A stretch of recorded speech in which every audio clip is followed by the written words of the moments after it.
Good morning বন্ধুরা। আজকে হচ্ছে রবিবার। আমি সকাল সকাল ঘুরে উঠেছি। ঘুরে উঠে নিয়ে ভোর 4টে 4টে 4:30টার মধ্যে উঠেছি, কিন্তু অন্ধকার বলে আমি ছাদে ততক্ষণ আসিনি।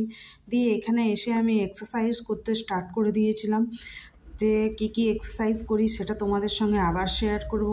সেটা ছোট্ট ক্লিপ আমি দিয়ে দেবো তোমাদের, আবার ছোট্ট শর্টসে দিয়ে দেবো। তারপরে আমি চলে এলাম স্নান করে ঘরটা পরিষ্কার করে স্নান করার পর এইখানে আমার হাজব্যান্ড এসছে, বলছে কী বানাচ্ছ? তো আমি বললাম রুটি তরকারি বানিয়ে দিচ্ছি টিফিনে। দিয়ে খেয়ে আমরা চলে গেলাম বাপের বাড়িতে গিয়েই দেখো পুচকি বটল নিয়ে বদমাশি করছে যে জলটা আমি খাবো না আর কাউকে দেবও না, এরকম করছে, বটলও দেবে না। দিয়ে তারপরে আমরা ওখানে খুব সারাদিন খুব এনজয় করলাম। সেটা ক্লিপ করা হয়নি। এই রাত্রেবেলায় বাবা বিরিয়ানি বানাচ্ছিল। ছাদে বাবা একটা উনুন তৈরি করেছে, দেখছো উনুনটা? এটাতে কাঠকয়লার উনুন করেছে একটা। এই উনুনে উনি বলছেন গ্যাসে কি করব, গ্যাসে অনেক টাইম লাগবে, তাই ছাদে গিয়ে করব। ছাদে গিয়ে সব কিছু সরঞ্জাম নিয়ে গেলাম। ছাদে গিয়ে এই উনুনটাতে বাবা আগুন ধরিয়ে রান্না করলো চিকেন বিরিয়ানি।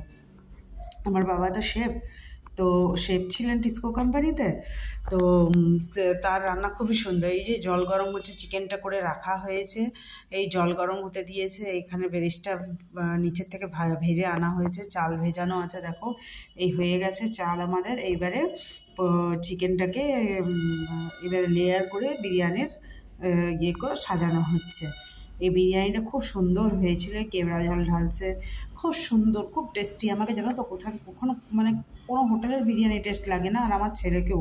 আমি অনেক জায়গায় খেয়েছি, আমার বাবার হাতের মতো বিরিয়ানির টেস্ট আমি কোথাও পাইনি। আমার বাবা খুব সুন্দর রান্না করেন বিরিয়ানি। যদি কেউ চাও তো আমাকে ডিএম করতে পারো। এই যে লাস্টলি ঘি দিল, তারপরে দেখবে মশলা দিয়ে দিচ্ছে।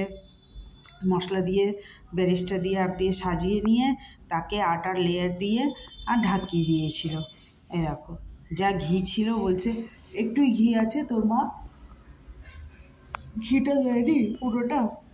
তারপরে মশলা দিল, চিকেনগুলো তো সব দিয়ে দিয়েছে, তলায় আছে।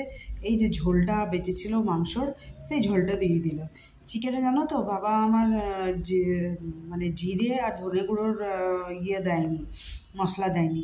আমার বাবা এটাতে শুধু টক দই আর আদা রসুন লঙ্কা পেস্ট দিয়েছেন, দিয়ে এটাকে তো চিকেনটা করেছেন। এই যে বেরিস্টাটা দেখেছো, বেরিস্টাটা এবারে ওপর থেকে লেয়ার ছড়িয়ে দিয়ে এইটাকে আটার দিয়ে আর ঢাকা দেবেন।